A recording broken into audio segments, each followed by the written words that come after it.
Yes. So we'll dive straight into it. Right from the beginning, God says it's not good for man to be alone. And so I'm wondering, how does God see relationships? How intense does he see it in our lives? It's very interesting that from the biblical account, God definitely envisaged man to have companionship because he had exemplified that in the creation of the animals, that each one had a male and a female partner. So we would wonder why that it's not just obvious that man should also have the same factor in creation. Yeah. The only thing we can envisage is that the need for a partner has to be a need. It doesn't have to be just something supplied. There has to be a sense of a need for that partnership to take place.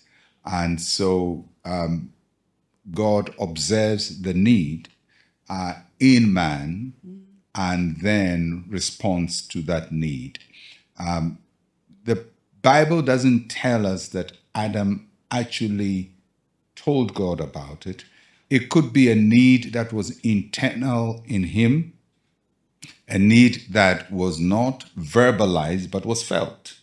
And the thing is, sometimes you have a need and you don't even know you have the need, but there is something inside of you that is crying, I need somebody, I need a partner, I need a husband, I need a wife, without even talking about it. So that is the picture you get, that God intends that the marriage relationship should be had on the basis of a need. And that's how I can understand it. So do you believe that God, when God created Eve, he created her to be Adam's wife or just friend? Well, so the question then would be, what need was observed? Was it a need for a friend? And when Adam observes the animals and they're going male and female, is he observing friendship or he's observing something else? I think he's observing beyond friendship. Because in terms of friendship, of course, the animals can be friends with each other. The dog and the cat can be friends, but they can't marry. That's right. So I think the need observed is beyond friendship. And what Adam is crying for will include friendship, but goes beyond friendship because it also leads to procreation and the growth of the human kind. So I think a marital partner is envisaged in the need that God observes. We grew up in a generation where a lot of people believe that or feel like relationships are disposable. If someone does something to you, you can easily walk away and find another friend or find another partner. Can you speak to the importance of relationships in God's plan? Where does he see that in our lives, and how do we even interact with that? I think if we go back to the biblical account, because the Bible has given us the framework for how we should understand relationships. So there is a certain divine aspect of it, because this is God observing something in man that man feels, but he is not even able to articulate. And so we can't envisage that God is then giving man a temporary relief, a short-term relief. Oh, he needs a partner, but let me give him something he can play with for the time being and then later dispose of. I don't see that as a character of God. So there is eternality in God. So what he does for us and what he initiates does not have a short-term temporal fulfillment. It has to be something that is long term. So from that framework, I can then say that the intention of God's supply of a partner for a person is not supposed to be frivolous, is not supposed to be something that is short term, it's supposed to be something that is long term. Thank you so much, Doc. We'll take a live question. Okay, so in relation to relationships being disposable, how can young couple learn to embrace commitment without feeling trapped? I still would go back to where we started, the Genesis account. So Adam and Eve Adam is in Eden. He has a need. God supplies him an option. An interesting God doesn't say what he should do with that. He brings this woman into his life. So then he has to determine, what's this person going to be to me? Mm-hmm. What role is she going to play in my life? Yeah. And she says, this is now bone of my bones, flesh of my flesh. In other words, this is part of me. Yeah. And she would be called part of me. So, because she was taken from me. So Adam is saying, in essence, this is somebody I embrace fully into my life, somebody who must be permanent in my life.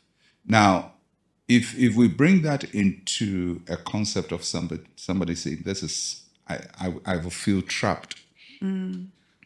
Everybody is trapped. We're trapped as human beings in this world. I don't live on Mars, and I can't go to live on Mars. I can't go to another galaxy to live. I'm trapped here, to this earth. I'm trapped in the human body. So everybody lives a life where they are limited to something. And marriage limits us. But in limiting us, it expands us. That's good. So that instead of having a frivolous surface relationship, you can have a deeper relationship. It's like living with somebody, staying with somebody in a room for a very long time. And over time, you find that you get to know the person better.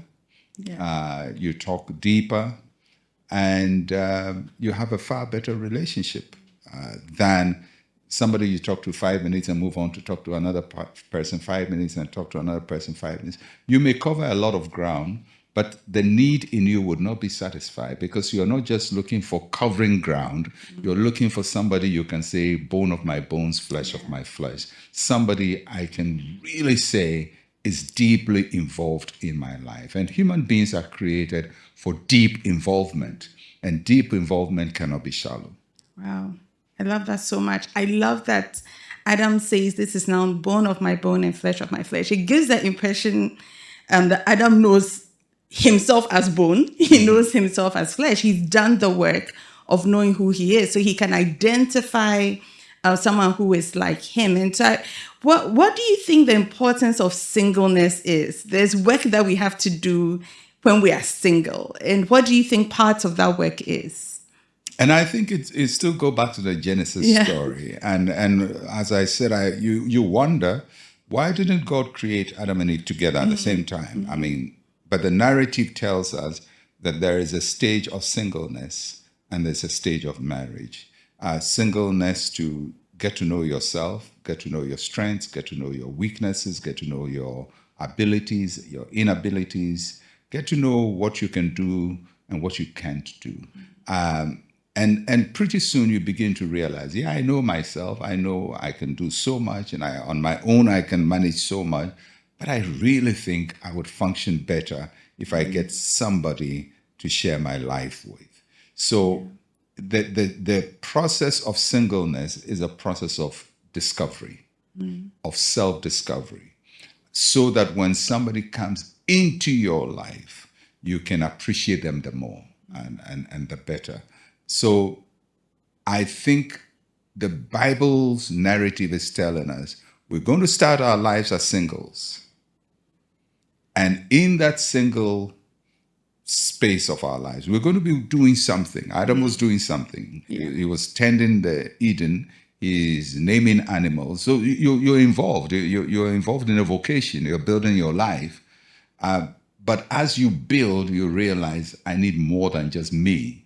I need to share my life with somebody. And God brings somebody your way. But you have to be able to embrace the person. And embracing a person into your life is always risky, because people you embrace into your life can mess up your life. And can disturb your peace and the stability you've built as a single person, can disrupt the order of things in your life, the way you live your life. But that's the risk we take as adults in a responsible relationship. And I think that it mirrors marriage in a very profound way. Marriage is not for immature people. It's for people who have a settled view about themselves and are still ready to embrace somebody else into their lives because they want to share what they have with other people. How do you know you are ready? I think that's one of the questions that a lot of people have. How do I know that I have stewarded being single well? I know my strengths, I know my weaknesses, I am in a vocation. The men who say, I have enough money. How do you know you are ready? How do you know you've done all of this and now you're ready to get married or to date? I think the big question everybody has to ask is, am I ready to share? You have achieved something, you've built something, or even if you haven't achieved much, are you ready to share your life? The people who don't know how to share are kids who have something and they want to hold on to it. They have a toy they don't want to share. They have a gadget they don't want to share. But adults share. Now, if you are at that point in your life where you think, I'm still self-absorbed, I want my time for me, I want my money for me, I want my experience for me, I don't want anybody to mess up my life, I don't want anybody to intrude in my life, please don't bring anybody into your life. Stay single. That's right. Love yourself. Be nice to yourself. That's right. Buy yourself your toys. Simple. But if you get to the point where you realize, I have all of these things, but I'm not complete, and I need to share what I have. I need somebody into my life, but I need to share what I have with somebody else. It is at that point that you can say you are ready for marriage. Wow. I love that. We take a live question. All right, Doc. My name is Andrew. And as young people, we always have expectations, what we popularly call specs. Now, I want to find out, how can young people discern whether our expectations are in alignment with God's word, rather than societal pressures or our own desires?